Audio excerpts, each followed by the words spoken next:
Hey, what's up guys, it's DarkArmedDuelist and today doing a Time Thief deck profile. So I'm really excited for you guys because this deck is an amazing combo deck that can summon out all sorts of awesome monsters to your field and is just a great time to play.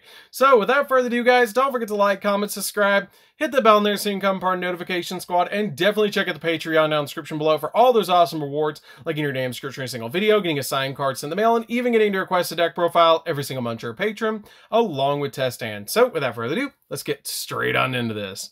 So first off, we're going to be playing 3 copies of Time Thief Winder, which is actually the searcher for the deck, and it can special summon itself with the ability that you can detach a material from an XZ monster that you control and special summon this card from your hand. And if it's normal or special summon, you can add a Time Thief card from your deck to your hand, which is a great effect to add any of your combo pieces that you need to your hand. We then play 3 copies of Time Thief Regulator, which is a great normal summon for the deck that has the ability that if you control no other monsters, then you can tribute this card to special summon out 2 Time Thief monsters with different names from your deck in defense position except another copy of this card, which is a great effect to get you 2 level 4s on your field so you can start climbing with your XZ plays. We then play 2 copies of Time Thief Adjuster. Time Thief Adjuster is a really good 2-of that I did play at 3, but I've bumped down to 2 from the last list, and it has the ability that if you normal or special summon a Time Thief monster, except another copy of this card, and during the damage step, you can special summon this card from your hand. And if this card is normal or special summoned, then you can send a Time Thief card from your deck to the graveyard, except another copy of this card. This card is really good because it just gives you another level 4 on your side of the field, so you can start going for all sorts of crazy rank 4 plays. We then play 2 copies of Time Thief Bezel Ship. Time Thief Bezel Ship is a really good card that I've bumped up from 1 to 2 from the last list, but this card is a really good card that has the ability that you can quick effect tribute this card and then target a Time Thief XZ monster that you control and attach 1 card from your opponent's graveyard to that monster as a material. And if this card is in the graveyard, you can detach a material from an XZ monster that you control and special summon this card, but banish it when it leaves the field, and you can only use each effect this card once per turn. This card is a great card in the deck, and I'm really liking the second copy in this build. We then playing a single copy of Time Thief Chronocoder. Chronocoder is a good 1-of in the deck that helps you out with all sorts of different plays, so I really like it as a 1-of, but I don't think you need it at any more than 1. Same thing goes for the new Time Thief Temporaler. Temporaler is a good 1-of in the deck, and it was recently just released and goes from the past too, but it has the ability that you can tribute this card and then target 1 monster that your opponent controls and banish it until the end phase, which is a really good effect to use on XZ monsters because it's going to get rid of their materials. And it also has the ability, if this card is in your graveyard, then you can target a Time Thief monster that you control, except another copy of this card, and return that monster to your hand. And if you do, special summon this card, but banish it when it leaves the field, which is a really good effect because you can use your copy of Winder over and over again to get you more searches. If you already have it on the field, you can then bounce it back to the hand and use it later, which is a great effect. We then play 2 copies of Rocket Caliber. We do play a small rocket package in the deck to be able to get us more level 4s on our side of the field, but Rocket Caliber is a really good card because it has the ability that you can special summon this card from your hand to a zone a Dark Link monster points to, which is a really good effect, and it's also a tuner monster for the deck, which I have a really awesome tech card in the extra deck that you can actually summon out. That's a Synchro monster. We then play a single copy of Rocket Tracer Dragon. This card is really good in the deck because it has the quick effect to target 1 face-up card that you control and destroy it, and if you do, you get to special summon a rocket monster from your deck, which is really good to pop cards that you don't need anymore, like your copies of your Phantom Knights of Fogblade, to be able to get those cards in the graveyard so you can use them later, while also giving you another monster on the field with Rocket Tracer. We then play a single copy of Rocket Recharger. I find that 4 rockets is the best number in the deck, and Rocket Recharger is just an overall great card to play in the deck, so I'm playing it as a 1-of. We then play a single copy of Blackwing Zaphros the Elite. This card is really good in the deck because if this card's in the graveyard, you can return 1 face-up card that you control to your hand, special summon this card, and then you take 400 points of damage, but you can only use the effect of this card once per duel. So this card is a great 1-of in the deck to basically just give you another monster on the field while bouncing back cards that you might need later. We then play a single copy of Raid Raptor Stranglelanius. Stranglelanius is really good because if you control a dark monster, you can special summon this card from your hand hand. Also, you can't special summon monsters for the rest of the turn except dark monsters, which is not that big a deal because that's pretty much all we're summoning anyways. It also has the ability, if you control an XZ monster with a dark XZ monster as a material, then you can target a level 4 lower Raid Raptor monster in your graveyard and special summon it, but its effects are negated, which is not that big of a deal because it basically gives you another level 4 on the field to go in for another XZ play. We then play a single copy of Singing Lanius. Singing Lanius is really good because if you control a face-up XZ monster, you can special summon this card from your hand. We then play a single copy of Raider's Wing. Raider's Wing works with just about any XZ deck, but this card is really good in this deck because it has the ability that if this card is in your hand or graveyard, you can detach the material from one dark XZ monster and then special summon this card, but banish it when it leaves the field. And you can only use the effects of this card once per turn. An XZ monster whose original attribute is dark and has this card as a material gains the ability that your opponent cannot target this card with card effects, which is really good. We then play a single copy of Ancient Cloak. Ancient Cloak is really good because you can banish it from the graveyard to add any The Phantom Knight card from your deck to your hand. You can't add cards like your copies of Fogblade because they're not The Phantom Knight cards. It has to be cards like your copies of Silent Boots or even the copies of Shade Brigandine because it has the in the name. We then play a single copy of the Phantom Knights of Silent Boots. Silent Boots is a good card because you can banish from the graveyard to add any Phantom Knight spell or trap from your deck to your hand, which is a really, really good effect. So that's it for the monsters, guys. Let's get into the hand traps. So for the hand traps, we're going to be playing 3 copies of Ash Blossom. Ash Blossom is just a really good card in the deck to basically just stop the opponent from touching the deck. This card is great to be able to just help you go in for all your different plays and give you an extra negate, so you'd be able to stop the opponent from touching their deck. So that's it for the hand traps, guys. Let's get into the spells. So for the spells, we're going to be playing a single copy of Monster Reborn. Monster Reborn is really good in the deck because it gets you an additional monster on the field so you can keep comboing into all sorts of different rank 4s. Or even bring back a rank 4 to your side of the field.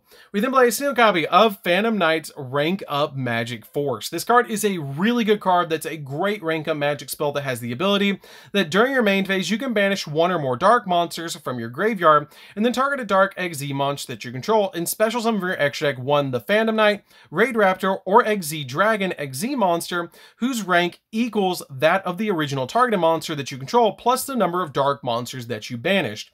So for example, if you have a rank 4 on your side of the field and you banish 3, you get to summon a 7 because 4 plus 3 is 7, which is a really good effect to be able to let you rank up your monsters like your copies of your Wise Strix or your copies of Force Strix, to go into your copy of Arsenal Falcon and finally all the way up into your copy of Ultimate Falcon, which is just absolutely crazy. We then play 3 copies of Quick Launch. Quick Launch is really good in the deck because it can summon out one of your rocket monsters directly from the deck, which is just absolutely insane that it's not even once per turn. We then play 3 copies of Allure of Darkness. Allure of Darkness is really good in the deck because it lets you draw 2 cards and then banish a dark monster from your hand, because sometimes you'll get dark monsters in your hand that you might have 2 copies of Winder that you don't really need, so you can use this card to be able to get that card out of your hand while getting you 2 more combo pieces. So that's it for the spells, guys. Let's get into the traps. So for the traps, we're going to be playing a single copy of Time Thief Retrograde. Time Thief Retrograde is a really good one-of in the deck that has the ability to counter trap, that has the ability that when a spell trap card is activated while you control a Time Thief XZ monster, you can negate the activation. If you do, attach that card to a Time Thief XZ monster as a material, which is really good, especially if you put a trap card attached to your Time Thief Redoer. We then play just a single copy of Time Thief Flyback. Flyback is a good one-of in the deck that you target a Time Thief XZ monster that you control and attach a Time Thief card from your hand or deck to it as a material. And you can banish this card from your graveyard and then target a Time Thief XZ monster that you control and attach 1 card from your opponent's graveyard to it as a material, which is a really good effect. We then play 2 copies of Fogblade. Fogblade is a really good negate in the deck, and it's super easy to set this card with your copy of your Phantom Knight Link monster, but this card is just really good in the deck overall because it can also negate monster effects that your opponent controls. But the only downside downside to this card is you can't attack the monsters that this card is currently targeting, and it does have a really good Reborn effect that you can banish this card from your graveyard and then target the Phantom Knight monster in the graveyard and special summon it, but banish it when it leaves the field. We then play 3 copies of the Phantom Knights of Shade Brigandine. Shade Brigandine is a great card in the deck because it can summon itself as a level 4 monster to your side of the field, and if you don't have any trap cards in your graveyard, you can activate this card the same turn it was set, which is a really good effect to basically get you an instant level 4 monster on your side of the field that you can go in for link plays or even XZ plays with. So that's it for the main deck, guys. Let's get into the extra deck.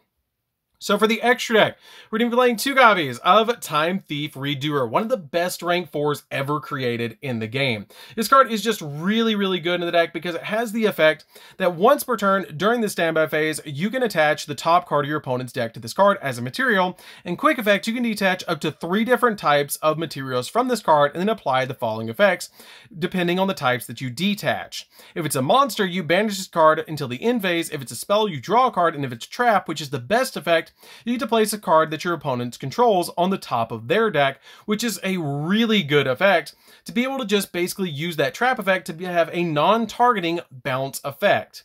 We then play a single copy of Time Thief Double Barrel. You only need a single copy of Time Thief Double Barrel in the deck, and it has the ability that when your opponent activates a card or effect, you can detach up to 3 types of cards from this card, and then apply the effects depending on the cards that you detach. If you detach a monster, it gains 400 attack. If you detach a spell, you take control of 1 face-up monster your opponent controls until the end phase, but it can't declare an attack, and also nor activate its effects this turn. But if you detach a trap, you negate the effects of 1 face-up effect monster on the field into the end phase of this turn, which is a really good effect. We then play a single copy of Time Thief Patrulia. Patrulia is a good one-of in the deck to help you get another monster on the field because it has the ability that during the standby phase, you can detach a material from this card and then target a Time Thief monster in the graveyard, accept another copy of this card, and special summon that monster. And then quick effect, you can target 1 other XZ monster that you control and attach a Time Thief card from your deck to it as a material, which is a really good effect to get the exact card you need on one of your Time Thief monsters. We then play a single copy of Raider's Knight because you can detach a material from this card and then go into your Arc Rebellion XZ Dragon, which can cold wave the field and gain the attack of every single monster that's on the field, which is absolutely insane. That this card can basically negate every face-up card on the field and then get absolutely massive because it gains the attack points of every single face-up monster on the field's attack points, and then you can attack the opponent for game. We then play a single copy of Evil Sworn Nightmare. This card is basically a walking Book of Moon, so it's a great one-of in the deck to have on your side of the field, just in case you need to flip one of your opponent's monsters face down. We then play 2 copies of Raid Raptor Force Strix. Force Strix is really good because you can detach a material from this card, and then add a level 4 Darkwing Beast type monster from your deck to your hand. We then play a single copy of Arsenal Falcon because you can rank up into this card with the Phantom Knight rank up spell in the deck, and this card is just overall a great card to help you climb into your copy of Ultimate Falcon. Ultimate Falcon is insane in this deck and really easy to summon. It's pretty much unaffected by every single card effect. It's just a really good boss monster in the deck to summon to your field because it also has the ability that you can detach a material from this card, and for the rest of the turn, all monsters your opponent controls lose 1,000 attack points, and also your opponent's cards and effects cannot be activated. And if this card has a Raid Raptor monster as a material, it has the ability that once per turn during the end phase, you can make all monsters your opponent controls lose 1,000 attack points, and if your opponent controls no face-up monsters, you inflict 1,000 points of damage to your opponent. We then play a single copy of Double A Zeus because it's pretty much an XZ deck that you're going to be using this card in anyways, so it's really, really good in this build to be able to just completely board wipe the field. We then play a single copy of Wise Strix. Wise Strix is really good to help you combo into your copy of Rusty Bardige, which is just a really good card to be able to use in this deck because it has the ability that during your main phase, you can send a Phantom Knight monster from your deck to the graveyard and then set a Phantom Knight spell or trap directly from your deck into your spell and trap card zone, essentially getting you 2 copies of Fogblade because you can send your copy of Silent Boots to the graveyard, set a copy of Fogblade with this card, banish Silent Boots, and then set another copy of Fogblade, essentially giving you 2 negates. We then play, for my personal attack of the deck, a single copy of Borreload Savage Dragon. This card is very easy to summon in the deck because you're playing your copies of Rocket Caliber Dragon to be able to synchro into this card and attach the Raid Raptor Link monster to this card to give it 2 negates, which is really insane. So that's it for the deck, guys. I hope you did enjoy it. This deck is super fun to be able to play. If you guys have never played Time Thieves, you definitely should. The deck is fairly cheap to be able to pick up, especially the Time Thief cards, because they've all pretty much been printed as commons and in Ghosts from the Past as ultra rares, so it's pretty easy to actually rarity bump the deck. So that's it for this one, guys. Don't forget to like, comment, subscribe, hit the bell there so you can come part of our notification squad, and we'll see you guys in the next video. See you later, guys.